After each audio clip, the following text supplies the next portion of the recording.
But sometimes the ocean does something worse. It waits. In January 1982, sailor Steven Callahan set out alone across the Atlantic Ocean. His boat was small but well prepared.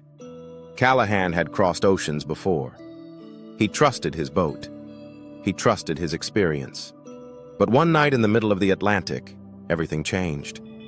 An explosion tore through the hull. Water rushed in. Within minutes, his boat began sinking beneath him. Callahan had no time to save most of his supplies. He grabbed what he could: a small emergency raft, a few tools, and barely enough food to survive. Then he climbed into the life raft and watched his boat disappear beneath the waves. Now, he was alone, hundreds of miles from land. No radio contact, no rescue signal strong enough to reach anyone.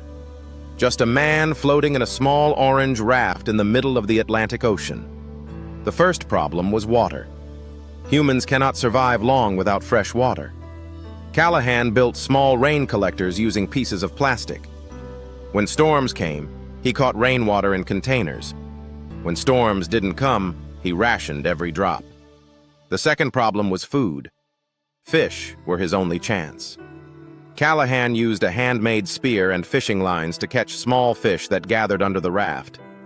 But the fish also attracted something else: sharks.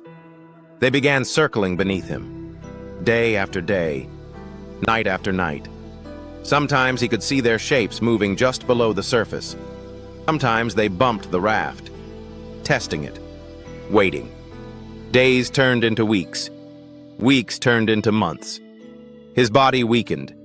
His skin burned from constant sun exposure. Salt sores formed where the ocean spray touched his skin. And still, no ships appeared. The ocean stretched endlessly in every direction. One of the most terrifying moments came when a group of sharks began attacking the fish he had caught beside the raft. Their bodies slammed into the water violently. For a moment, Callahan believed the raft would flip, but somehow he stayed afloat. Somehow he stayed alive. As the weeks passed, hallucinations began. Extreme dehydration and starvation can play tricks on the mind. Sometimes he thought he heard voices. Sometimes he imagined land on the horizon. But every morning, the reality was the same. Only water, only sky, and sharks below. Finally, after 76 days drifting across the Atlantic Ocean, something appeared. A fishing boat. Weak and barely able to move, Callahan signaled them. The fishermen pulled him aboard. He had lost nearly a third of his body weight, but he had survived something almost no one in modern history ever had. 76 days alone in the open ocean. Years later, Callahan wrote about what kept him alive. Not strength, not luck, but discipline. Because in the ocean, panic is often what kills people first.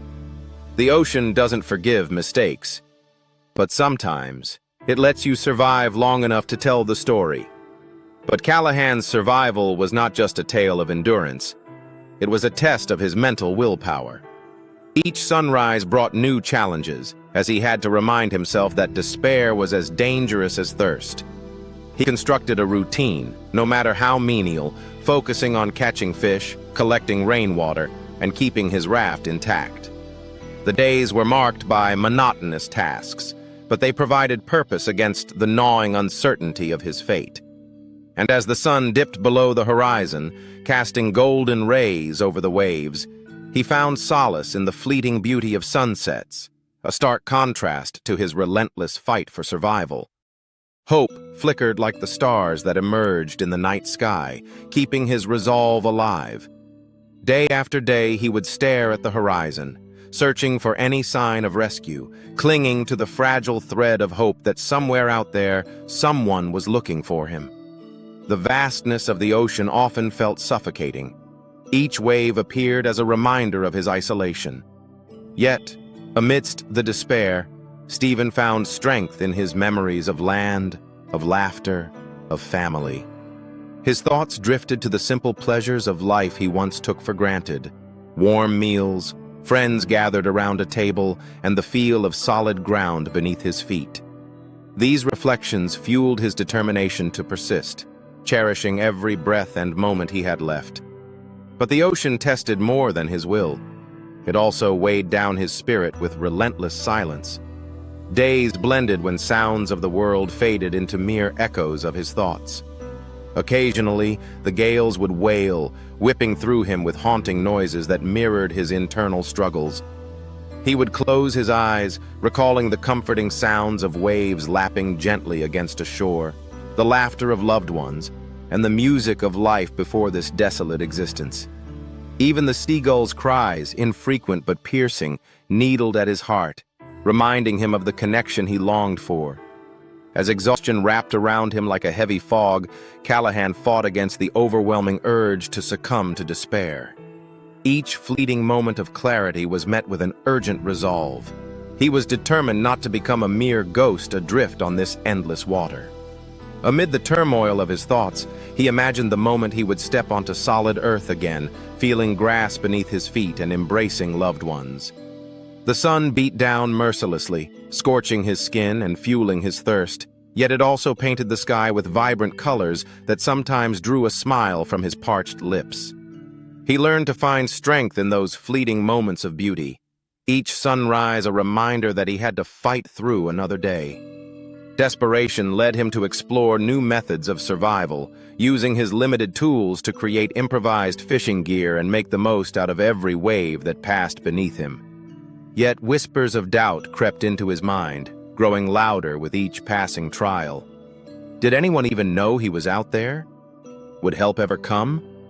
As he feasted on the few fish he managed to catch, they became symbols of his resilience. Small victories against the odds weighed against him.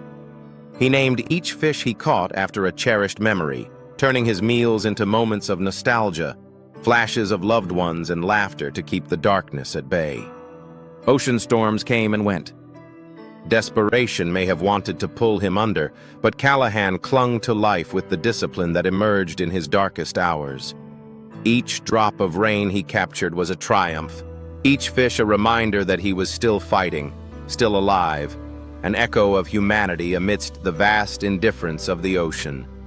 The ocean's beauty and brutality coexisted in a delicate balance as Callahan faced the ebb and flow of his emotions. Waves crashed around him, singing a haunting song of survival that resonated deep within his soul. Even amidst the chaos, small creatures darted beneath the surface, a life force that brought him a flicker of connection to the bustling world he longed for. With each passing day, he cultivated an extraordinary bond with the ocean. It was both his adversary and his source of sustenance. Every splash became a reminder of his struggle, while the gentle lapping of waves at dawn sparked a new resolve within him. Each daybreak marked another chance to fight back against despair, and each nightfall was an invitation to dream of home once more. But the deeper Callahan drifted into despair, the more fiercely he clung to the memories that brought him comfort.